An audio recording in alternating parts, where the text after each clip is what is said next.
the hardest hit places in the city, and you can see why. The water's still well up into the lower apartments there coming in from Greenspoint. We're expecting Mayor Turner here shortly. We've been told he's en route right now to take a tour of the apartment. While we're waiting on him, let's talk to State Senator Rodney Ellis. You've been here for a little while, right, Senator? Been here a couple hours, and Councilmember Jerry Davis has been out here most of the morning, and so he's kind of giving me a sense of what's going on. Jerry, we're on live right now. Councilman, how are you? How you doing? George, you're Channel 2. Good to see you. He's been out here all day, and you know, this is the heart of his district in one of the worst hit areas in the city. So it's important, I think, to come out and show support to people. I mean, it's a desperate situation. Greenspoint values right behind us. At this point, what do we know about this? You got any numbers? So we know how many folks need to come out here. How many folks already have? Again, you can't say thank you to all the people who've been out. You know, people bought boats today just to get back here and pull people out. So right. We brought out hundreds of people, but we still have a lot of people who don't want to leave.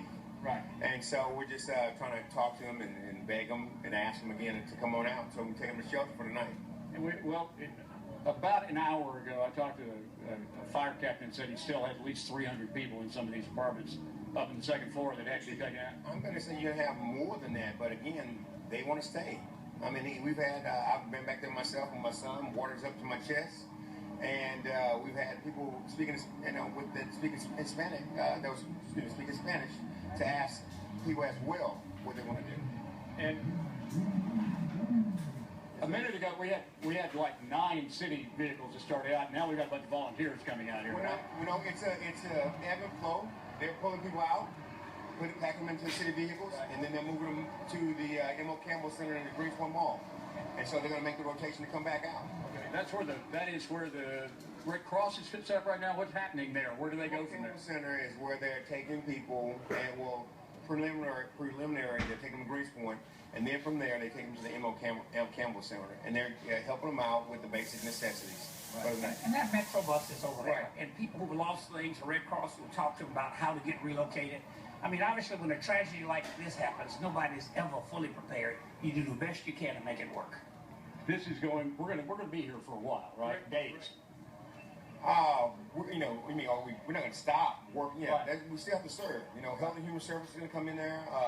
Housing Department is going to come in. You know, from the city of Houston, we're going to come in here and continue to work with everyone, just like we've done on every occasion like this.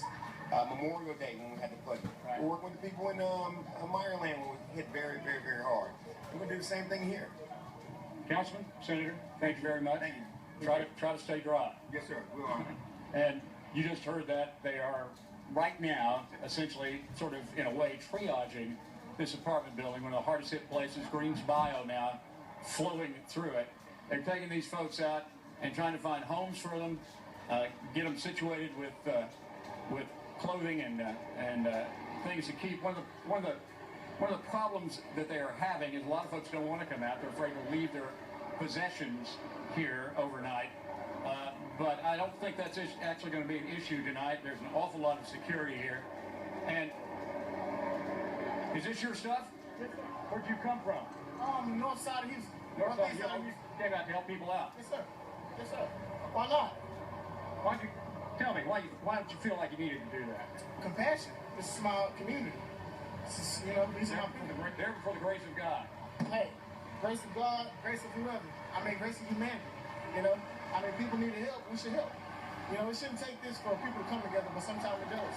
How many folks have you taken out of here? So how long have you been here, and how many folks have you taken out? Right around like 2 something. I lost count. But it's been a great experience. Like I say, I hate for things like this to bring people together, but it's through the chaos, it's been a joyful experience for at least myself. What's your name? My name is Everett Jacob. Everett, if you weren't here, what would you be doing right now? If I was not here, I would probably be at home. Okay. Yes, sir. All right. Well, thank you. I think it's a good thing you're doing. Thank you. Nice to meet you. Pleasure to meet you. Seen a lot of this right now. Have been for the last couple of hours. As we were talking with the senator and the city councilman, the city, of course, and the county are here trying to take people out with high water vehicles. But we've run into a lot of volunteers, just like Everett, that are here out of the bigness of their heart to try to help folks they don't know, get them out of this mess.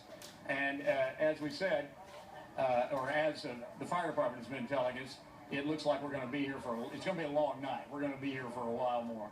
Reporting live from Greenspoint, I'm Phil Archer, KPRC Channel 2 News. Phil, before we let you go, you said the mayor is going to be there in a little while. Can you hear me okay? You said Mayor Sylvester Turner is going to come out there in a little while. One of the things that interests us here is that we're 2 hours from nightfall, and you mentioned there's security there, but it looks like in a chaos like that, security is going to be a big concern overnight there in Greenspoint. Well, I think the expectation is, I have not yet had a chance to really talk with any of the fire department district chiefs here. My assumption is they're going to keep this going tonight, that they'll be taking people out of here unless they feel like it's too unsafe once the sun goes down. So we're not quite sure about that, but I can tell you the police presence here and the rescue presence, the fire departments, and not just our fire department. We ran into some people from Longview, the Longview Fire Department a little while ago. The state task force has deployed here. So there are people from all over the state here now, and I don't think they're going to be leaving anytime soon. So that's why I say the expectation is there's going to be security on the ground here. Good to know. Good to know, Phil. Thank you. Thank you. And in the meantime, Phil, you showed us that there are heroes in the midst, one of whom has the name of Everett. What a kind soul he is. And we thank him and so many others like him who just out of the goodness of their hearts decided to go down and help people they do not know. That's Houston. We see it over and over and over again. People helping people. That's right. Neighbors helping neighbors. Let's go up to Sky 2.